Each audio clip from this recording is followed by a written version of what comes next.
Okay. Afternoon, everybody. We're excited to play LSU here at night. Another top 10 program coming in here, and deservedly so. Very well coached. Offensively, Nussmeier's playing really, really well, throwing the ball a lot of empty sets, more and more as weeks go by. Um, Throwing it more and more, and they should. They're really good at tackle, where they can protect both tackles, and really good at wide receiver. So our defense and tight end as well. Our defense has the work cut out for them because they're well coached and playing extremely well defensively. Both our defensive ends are a problem. Swenson and Jones, both really good players. I like their linebacker group as good as anybody that we played, uh, starting with Weeks and then Penn and Burns. They're really good players. And then Gilbert's playing really good at safety, making a lot of tackles for them there. Um, Defense probably is what you notice a little bit more this year, the improvement that they've made over last year. And then their special teams are really good as well. Have a great punt returner and kickoff returner. So they're in the top 10 for a reason, because they've well coached and big and fast. So we're excited about the challenge, but it certainly is a challenge. Very good going. Yeah, any update on Talon, and how have you guys kind of managed him this week and last week? Last week it was probably that way, Trey, for everybody on the team. We were just trying to get healthy, but yet um, uh, get some physicality as well on Thursday. Talon practiced. First was a walkthrough, which he would be practicing whether he was healthy or not, in that. But he's practiced each day. We're hopeful that he'll be ready to go. So I feel like he will, but we'll have to wait and see a little bit more. I probably know a little bit more about Tuesday, Wednesday, but we're hoping that he's ready to play, and we think he'll be able to. With the Oklahoma State game, you guys were able to watch the game live because y'all played on a Thursday, their Saturday game. Did y'all watch the LSU game any kind of capacity like that? I think our staff did. I watched the last quarter, I guess, live. Certainly, obviously, came in yesterday and watched all of it, but um, I think most of our staff did. I didn't see it. I was at a concert. I'm gonna catch hell for that too. But by the way, so you guys know, we get the tape, and I can watch it and every rap like 50 times if I wanted to. My wife wanted to go to a concert, so I went. So y'all have fun with that.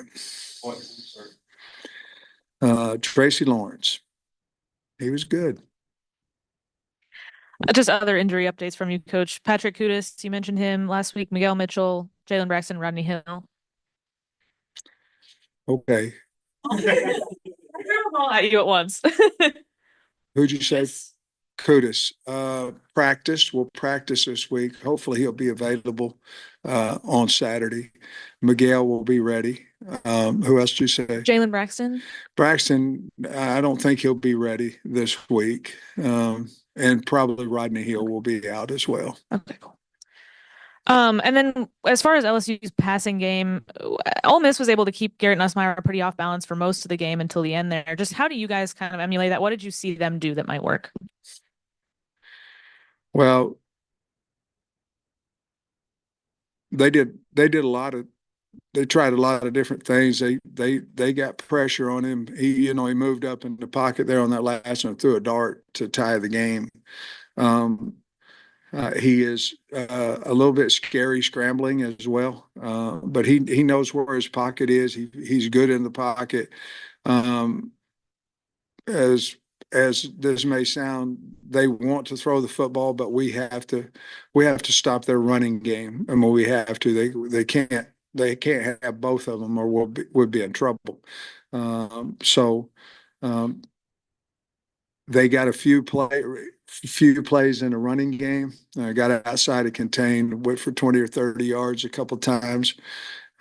So we have to get them they'll want to be in five wides, but we need to get them to throw in the football, and hopefully, we can pick a few of them and get to them and get some negative plays. But that's when Ole Miss was having success. They won first down basically, and when they didn't, they didn't have as much success.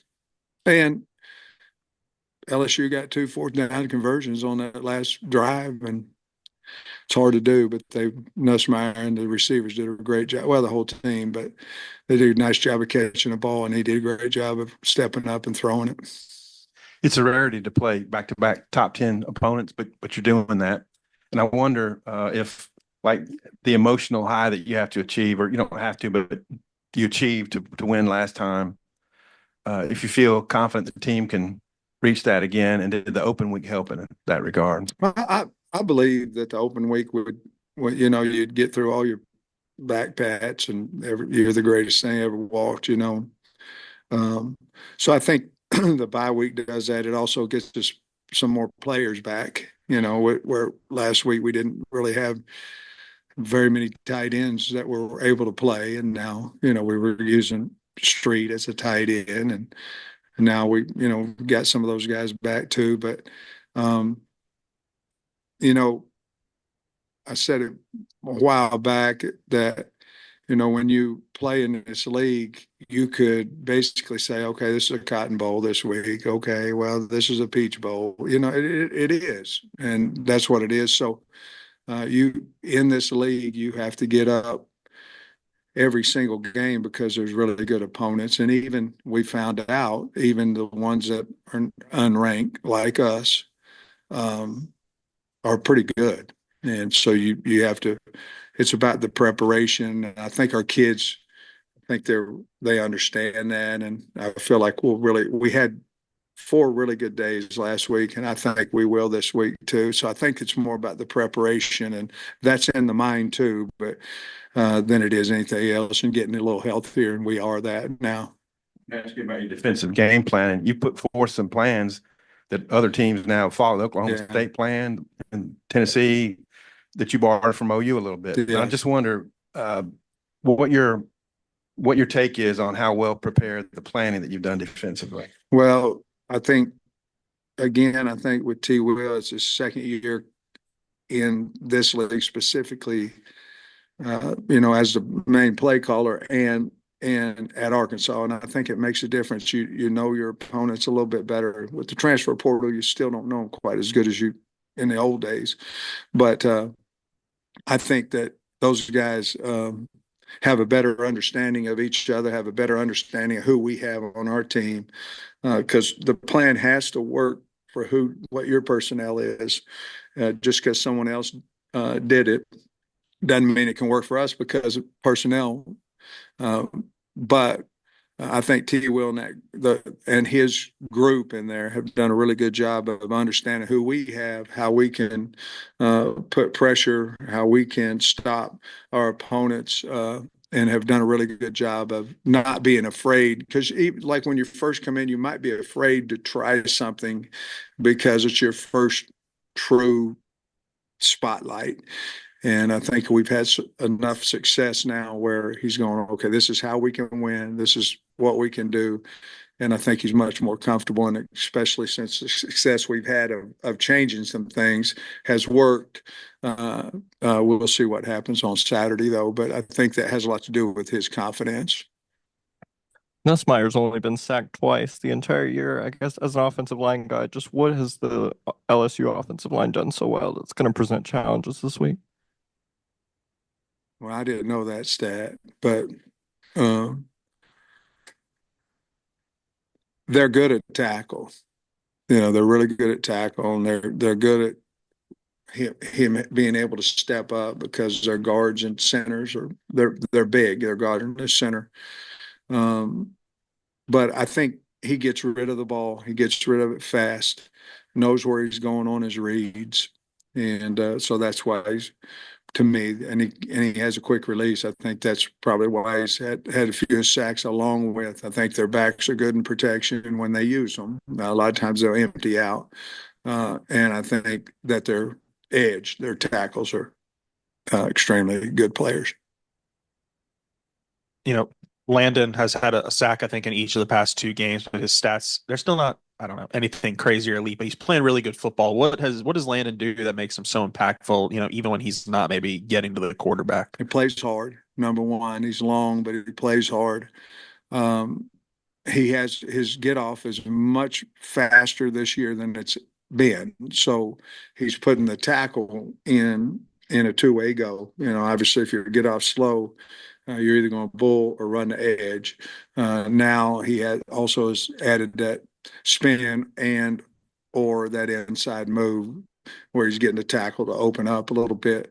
It'll be a big challenge for their tackles and for him. Be a good matchup.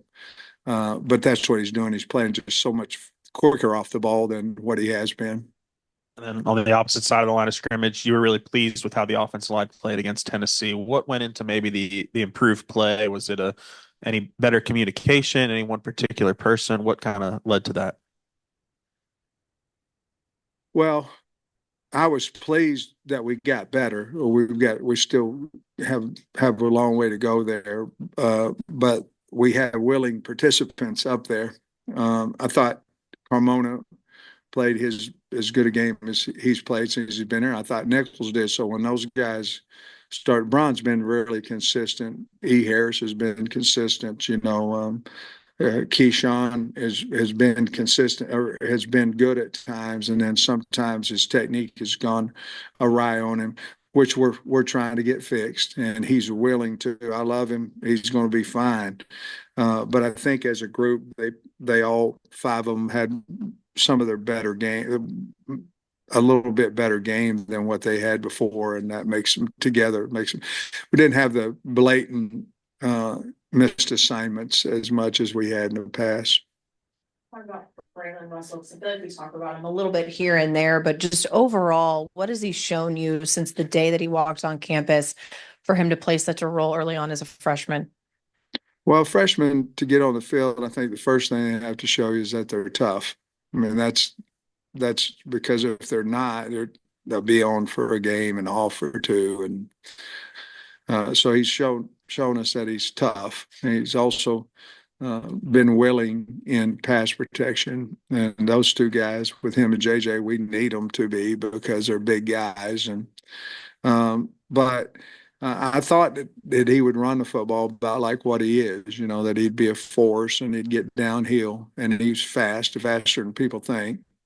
But we went from spring ball to, well, he may help us in a year, to middle of spring ball. Hey, man, he might be 3 or 4, now, and then to the end of spring ball, he's one of our top 3 backs, and then so each week we've just, and I think we showed off. I can't remember who we brought him in against. It might have been Auburn or maybe UAB here, where we brought him in. His first carry was on the 2, I think, for a touchdown, and so that's told him and everybody else that we have belief in him. But the bottom line is he's run the ball hard, and we expect him to increase each week in his production. Confidence heading into that Tennessee game, but do you think that final drive and how he was able to help that final drive have success help him in the bye week and maybe feel like he can take on a little bigger of a role? Yeah, I think anytime somebody has success, that half the game is in the mind, and how do you feel about yourself and confidence and all that. And I think that certainly had to help him, along with that it helped the guys blocking for him, that they feel like, so all that kind of collides in 11 people. But it started with him running over a guy or two in that last drive, I think. About Braylon, just the maturity he maybe have that might be a bit older than his years as a freshman. Yeah, he's always kind of been that way, and hadn't said a whole lot when he speaks. He's thought about what he's going to talk about. But yeah, I think that's just from his mother and father and the raising that the upbringing that he's had. But he's very mature for his age, and attacks practice that way as well. Every game since you've been here with LSU has been a 3-point game, one way or the other. You probably see another game just like that this weekend. I believe it's going to be a close game. They have a really good team, and so do we. And so I think it'll come down to turnovers or whatever. We've got to play a smart game, physical game, because they're very, very physical. But we have high respect for them. But I think it'll be one hell of a game to come watch. Coach, you said you hope to have Kudus available. Does that mean he could play? Yeah, means he could. He certainly could. He's still having some pain in his back, and we've got to eliminate that before we put him out there. But he practiced all 3 days last week, but of course one of them was a walk. But Shift things around. How would you? Man, we're working on that one, Trey. So we'll have to see if he's available first. Is that what you meant? You might have just been speaking in generalities on Wednesday, but you said bye weeks are for position moves and things like that. Was that anything like that, or maybe something? Oh, it else? could have something to do there. If he's available, but he's got to earn the right to get on the field through his practice first. But no, there's anytime you have bye, you go over your entire roster and you try to say, okay, if putting him here, does that help us? Putting him here, does it hurt us? And you got to be right when you do that. You can't be wrong because it's not going so bad as it is. But like Hudson Clark, what do you do with him? What do you do with him? Because he's a really good player, and how do we get him on the field more? And all those things. So all that kind of goes hand in hand with the bye week. I know you guys shorten practices a little bit, but a lot of times coaches will use bye weeks and scrimmage players who don't play much or anything. Any of that, and anybody stand out? No. What's happening nowadays, you have several different things going on. One of them is I want a red shirt. I want a red shirt because for whatever reason. So now you lose 2, 3, 4, which we've lost a couple guys. And then you're sitting here going, well, you're trying to get people healthy, but yet you're willing to go out and crush your scout team, your exchange guys, to get them more of a look. We played 59 players, I think, last week. We are depleted, like probably a lot of people on scout team. So we decided not to do that because obviously anytime you lose somebody, that puts stress on others, and they have to go 8 plays in a row instead of 4 or 10 plays in a row. And so as much as I hate that, because we used to do that, we weren't able to do it this one. Would we do it the next one? I don't know. It depends on the health of the team. But those kids always like to do it, and we do too as coaches. But we just felt like right now, because of where we were, the injury list was about that long, and we kind of wanted to shrink it a little bit, so we didn't do it. I'm not sure if Koshke was on Christina's list, but what's his? Yeah, he's ready. Thank the Lord. It's good for him. All right, and then you played 3 redshirt freshman quarterbacks in a row with Auburn, A&M, and Tennessee games. Now you're facing a guy who's been through it a little bit more. How does that maybe play into the calculus of how you defend them? Well, along with they can protect him, and he's got really good wideouts and tight ends. It will affect what we try to do against him. We have high respect. He's a really good thrower. But those other guys you're talking about, besides Marcel Reed, because he hadn't had as much game time even this year. He didn't start as a starter. We thought those other guys, and we thought he was too, because they all 3 were really good players, are really good players.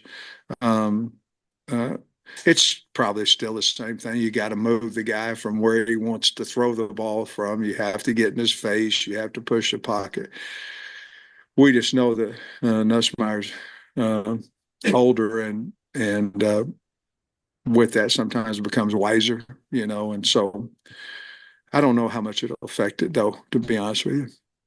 This question's from Andrew Hutchinson. He wanted to know about if there have been any redshirt decisions that were made that you know of. No, none at all. You've been doing it now for, I guess, 3 weeks. Just thoughts on the SEC availability report. Has it made any difference? You got knowing also which players might be out for the other team that you're going up against. Well, I still think the answer you'll see is probably on Friday. I still think it's that way. I think the outs are the people that everybody in the world knows are out, and then you probables and all that. But we certainly look at it, and hopefully that we can find information out on that as well. But we do look at it. Kyron Lacey, the LSU's number one wide receiver, just another great pass catcher. What about him makes him so dynamic, and what do you have to do well to limit him? His ability to control his body. I mean, he can go up over the top of you. He can stop on a dime. Probably that. His route running. He's got everything, but he can. It's amazing they replaced who they had with other great wide receivers. But him catching the back shoulder there at the end, really good play. The thing about Lacey is if you look at that game, and I don't know what it was, maybe played 15, 14, 21, somewhere in there. I mean, it looks like he gets hit. It looks like he can't even come back. And 2 plays, he goes out of play, comes back, so he must be tougher to nail, But he came back and then caught, I don't know how many balls, a bunch in the game in the winter. But it's just his ability. He got natural ball skills, but he can control his body as good as anybody I've seen. Do you consider yourself having a secret weapon with Devin Bell? Because that last punt that he kicked was 66 yards. It flipped the field 27 yards and made it, a lot more manageable with Malachi, because we started on the 41 or 42-yard line. So yes, is he that good? Yes, he looks that good. Well, the other thing too is infectious. I mean, the guy's got the greatest personality of anybody, and he's just a lot of fun to be around. But yeah, I mean, those last 2 punts flipped it, and they were really big. But I love the kid. I love him, and he's just such a positive guy. Brings a lot of energy to our team. Coach, appreciate you. All right, guys.